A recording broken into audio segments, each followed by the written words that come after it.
आज हम आपको explain art and literature of गुप्त एज, गुप्त काल का कला एवं साहित्य का वर्णन।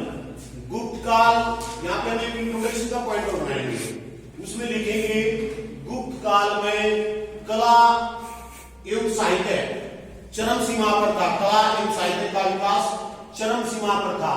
इस काल में अनेक मंदिरों का निर्माण, हालांकि वो आज मंदिर हमें जर्जर अवस्था में मिलते हैं, लेकिन उनको, उन मंदिरों को देखने से गुप्त कालीन कला का सजीव चित्रण हमें देखने को मिलता है। अब गुप्त कालीन कला का वर्णन इस प्रकार है। फर्स्ट ऑफ ऑल लेंगे हम आर्किटेक्चर, वास्तुकला।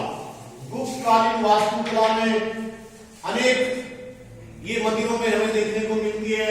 सबसे पहले मध्य प्रदेश में शिव का मंदिर, मध्य प्रदेश में शिव का मंदिर। इस मंदिर की मुख्य विशेषता क्या थी? ये चबूतरे पे बना हुआ था और इसमें शिव के लिंग की मूर्ति लगी हुई है, जो इसकी मुख्य विशेषता है। मध्य प्रदेश में शिव का मंदिर। इसके बाद लेंगे हम झांसी में देवगढ़ नामक स्थान पर विष्णु का मंदिर दिया, उसको दशावतार मंदिर भी कहा जाता है। उसको दशावतार मंदिर क्यों कहा गया? क्योंकि इस मंदिर में भगवान विष्णु को 10 अवतारों के रूप में दिखाया गया है, इसलिए उसको झांसी में जो देवगढ़ में मंदिर है उसको दशावतार मंदिर भी कहा गया है। इस मंदिर की मुख्य विशेषता ये चबूतरे पे बना हुआ है और इसकी चारों ओर, उस चबूतरे की, उस मंदिर के चारों तरफ दरवाजे हैं और उसकी एक और मुख्य विशेषता क्या है? उसका जो शिखर है, शिखर वो शायद गुप्त काल में सभी मंदिरों में ऊंचा है, लगभग 24 मीटर है। ये इस मंदिर की मुख्य विशेषता है। इसके अलावा उदयगिरी के पर्वत पर बना मंदिर, जिसके सामने गरुड़ ध्वज का चित्र है। उदयगिरी का गुहा मंदिर जो विंध्याचल पर्वत को काट के उसमें उदयगिरी में गुहा का मंदिर एवं अजंता की गुफाएं बनाई गई है। अजंता की गुफाओं में गुप्तकालीन वास्तुकला देखने को मिलती है।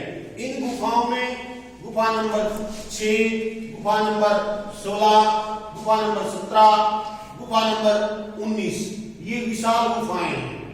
जो इनकी विशेषता क्या है? ये गुफाएं विंध्याचल पर्वत को काट के तब बनाई गई है, इसलिए ये अधिक सुंदर दिखाई देती है। इनकी टोटल संख्या 29, लेकिन आजकल तो ये जर्जर दशा में है। फिर भी गुप्तकालीन गुफाओं को देखने से हमें उस समय की वास्तुकला का सजीव चित्रण देखने को मिलता है। इसके अलावा इन गुप्त, नेक्स्ट लेंगे हम स्टैचू, मूर्ति कला। अब ये मूर्ति कला, जितने भी मंदिर गुप्त काल में बनाए गए, उन मंदिरों में विभिन्न हिंदू देवी देवताओं की मूर्तियां बनाई गई। उदाहरण के तौर पे मध्य प्रदेश में शिव के मंदिर में भगवान शिव की मूर्ति, देवगढ़ के झांसी दशावतार मंदिर में भगवान विष्णु को 10 अवतारों में दिखाया गया है। उदयगिरी की गुहा मंदिर में भी विभिन्न देवी देवताओं की मूर्तियां, बंगाल में लीला वो कृष्ण लीला वाली मूर्ति दिखाई गई है। इसके अलावा मथुरा में जैन मंदिर में वर्तमान महावीर की मूर्ति एवं अनेक जैन तीर्थों की मूर्तियां उसमें दिखाई गई है। इसके अलावा भगवान बुद्ध से संबंधित मूर्तियां सारनाथ में, उसकी महात्मा बुद्ध की खड़ी हुई मूर्ति सारनाथ में खड़े हुई मूर्ति, और मथुरा में उनकी बैठे हुए की मूर्ति। इसके अलावा बिहार में 7.5 फुट ऊंची जो तांबे की मूर्ति है, जो आजकल हमारे बकिंघम लंदन म्यूजियम में स्थित है। इसके अलावा मथुरा में गुप्त है, उसकी महावीर जैन की भी, वर्तमान महावीर की मूर्तियां भी उसमें दर्शाई गई है। इसके अलावा मंदिरों में मंदिर में भगवान शिव की मूर्ति, इसके अलावा देवगढ़ के झांसी सांकर मंदिर में विष्णु की मूर्ति एवं मंदिरों में के अलावा गुफाओं पे भी जनसाधारण की मूर्तियां, विभिन्न पशु पक्षियों की मूर्तियां भी दिखाई गई है। अब जो गुप्तकालीन साहित्य है, उस साहित्य में भी हमें गुफा नंबर 3 क्या बताती है कि साहित्य में भी हमें चित्रकारी दिखाई देती है। इसके अलावा जो गुफा नंबर 16 उसमें महात्मा बुद्ध की गृह त्याग को दर्शाया गया है। महात्मा बुद्ध की गृह त्याग को दर्शाया गया है। इसके अलावा महात्मा बुद्ध की पत्नी यशोधरा एवं उसका पुत्र भी उसको गृह त्याग से नहीं रोक सके। गुफा नंबर 17 में क्या दिखाया गया है? राहुल और यशोधरा का मार्मिक चित्रण किया गया है।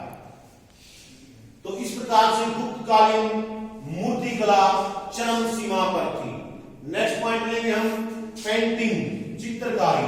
ये चित्रकारी मंदिरों पे, मूर्तियों पे, विभिन्न मंदिरों एवं मूर्तियों पे, गुफाओं पे चित्रकारी की गई थी। गुप्तकालीन जो चित्रकारी थी उसमें गुफा नंबर 16 में क्या दिखाया गया है? महात्मा बुद्ध की गृह त्याग के चित्र को दिखाया गया है। उसमें राहुल और यशोधरा उसको रोक नहीं सक रहे। जब वो रास्ते को चलता है, उसकी अनेक परिचारिकाएं उसके पास में बेसुध अवस्था में पड़ी हुई हैं। तो इस प्रकार से इस गुफा में 16 में ये चित्रकारी क्या की गई है? उसकी गृह त्याग का वर्णन, महात्मा बुद्ध की गृह त्याग का वर्णन। नेक्स्ट लेंगे हम 17 में क्या दिखा गया है? राहुल एवं यशोधरा का मार्मिक चित्रण। इसके बाद लेंगे हम गुफा नंबर 3 में ये चित्र पेंटिंग की गई है कि भारत में गुप्त काल में साहित्य में भी हम चित्रकला को देखते हैं। निष्कर्ष रूप में हम कहेंगे गुप्तकालीन चित्रकला चरम सीमा पे थी। इससे नेक्स्ट पॉइंट लेंगे हम म्यूजिक, संगीत के अनेक प्रमाण हमें गुप्तकालीन अनेक स्रोतों से, सिक्कों से हमें पता चलता है। उदाहरण के तौर पे सम्राट समुद्रगुप्त के सिक्कों पे उसको वीणा बजाते हुए दिखाया गया है, जिससे ये साबित होता है कि सम्राट समुद्रगुप्त उसका संगीत का प्रेमी था, संगीत कला का। इसके अलावा कुमार सकंदगुप्त को भी स्वरों का निर्माता कहा गया है। विभिन्न गुप्त सम्राट संगीत के प्रेमी थे एवं जनसाधारण में भी संगीत की प्रथा प्रचलित थी। उसमें खुदाई से प्राप्त अभिलेखों से हमें पता चलता है कि एक साथ विभिन्न स्त्री और पुरुषों को उसमें टोलियों में डांस करते हुए दिखाया गया है, संगीत बजाते हुए दिखाया गया है। इससे ये प्रदर्शित होता है कि गुप्त काल में संगीत कला चरम सीमा पर थी। अब लेंगे हम लिटरेचर, साहित्य में सबसे पहले गुप्त काल में अनेक कवि, जो गुप्तकालीन जो साहित्य था उसमें कालिदास, बाणभट्ट, हरिसेन आदि कवियों ने अपनी कविताओं से, अपनी रचनाओं से गुप्तकालीन साहित्य की में 4 चांद लगाए। सबसे पहले लेंगे हम कालिदास। कालिदास गुप्तकालीन प्रसिद्ध नाटककार था। उसने अभिज्ञान शकुंतलम, मेघदूत, रघुवंश आदि अनेक नाटक लिखे। इनमें सबसे प्रमुख कौन सा रहा? अभिज्ञान शकुंतलम में क्या दर्शाया गया है? दुष्यंत और शकुंतला के प्रेम विवाह को दिखाया गया है। अभिज्ञान शकुंतलम ऐसा नाटक था जिसकी तुलना इंग्लैंड के कवि नाटककार शेक्सपियर से की गई है। इसी वजह से कालिदास को भारत में क्या कहा गया है? भारतीय शेक्सपियर। किस कारण से? इस अभिज्ञान शकुंतलम नाटक की वजह से। अभिज्ञान शकुंतलम, रघुवंश, मेघदूत इत्यादि अनेक नाटक लिखे थे, लेकिन फेमस ये ज्यादा रहे हैं। अभिज्ञान शकुंतलम नामक नाटक की वजह से इसको भारतीय शेक्सपियर कहा गया है। नेक्स्ट लेंगे हम विशाख दत्त ने लिखा मुद्रा राक्षस। नाटक लिखा। इसके अलावा इसने देवी चंद्रगुप्तम, मुद्रा राक्षस,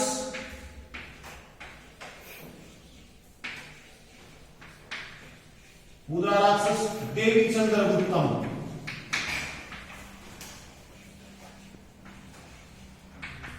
देवी चंद्रगुप्तम, ये दो नाटक इसने लिखे थे।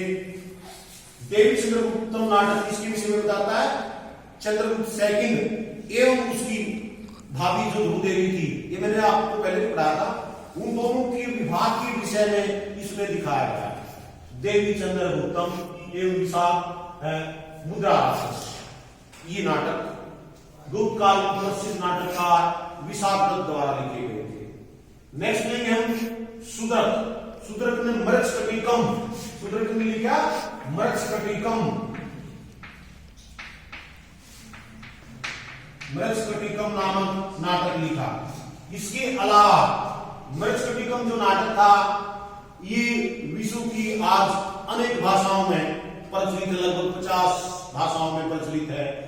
गुप्त काल में सभी नाटक संस्कृत भाषा में, क्योंकि संस्कृत भाषा गुप्त काल की राजकीय भाषा थी, इसलिए इनको संस्कृत भाषा में लिखा जाता था। उसके बाद लेंगे आर्यभट्ट। आर्यभट्ट ने क्या क्या दिखाया?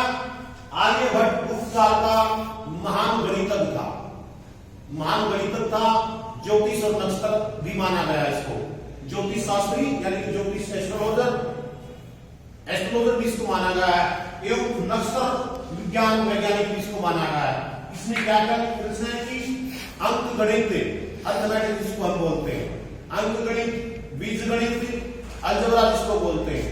और थर्ड वाला ज्योमेट्री, ज्यामितीय रचनाएं।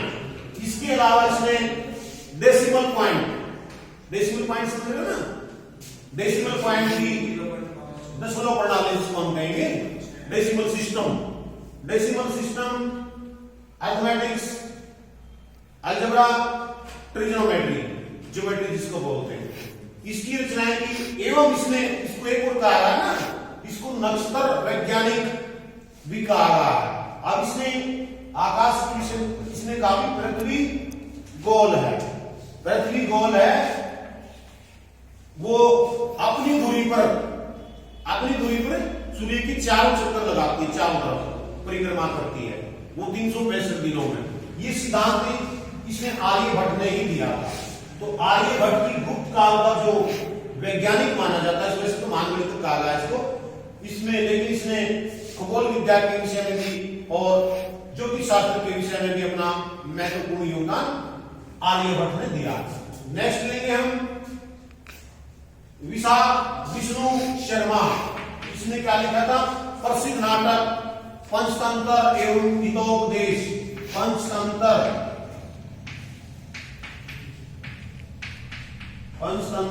एवं हितोपदेश,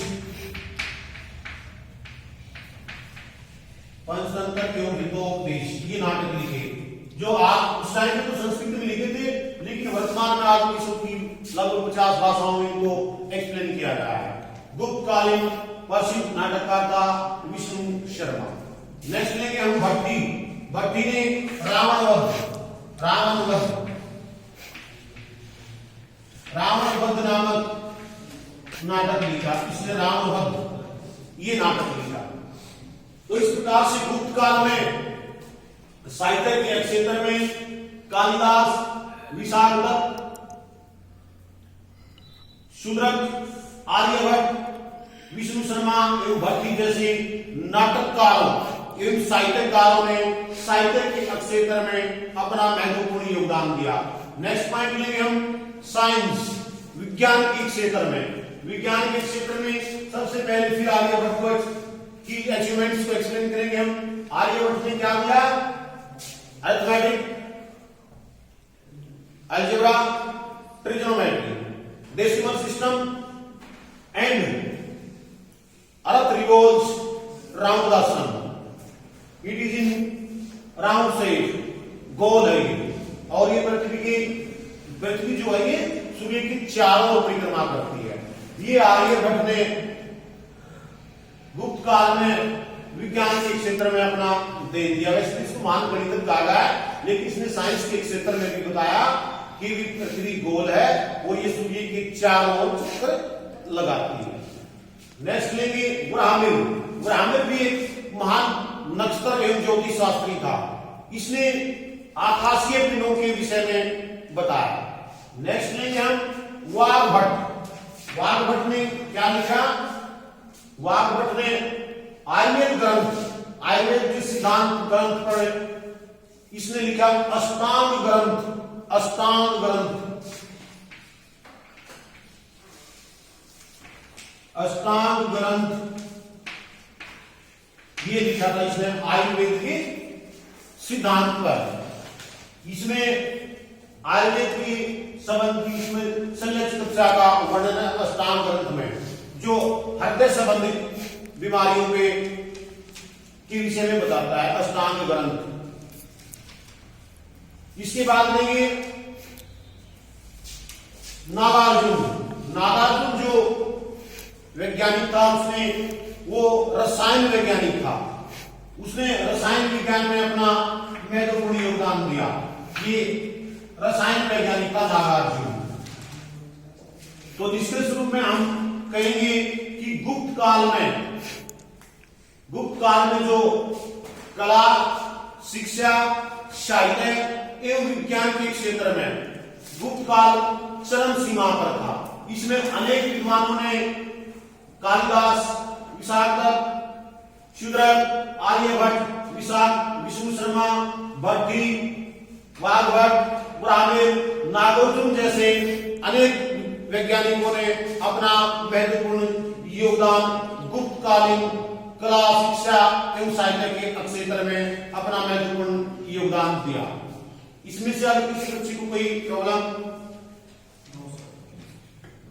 चलो कंप्लीट।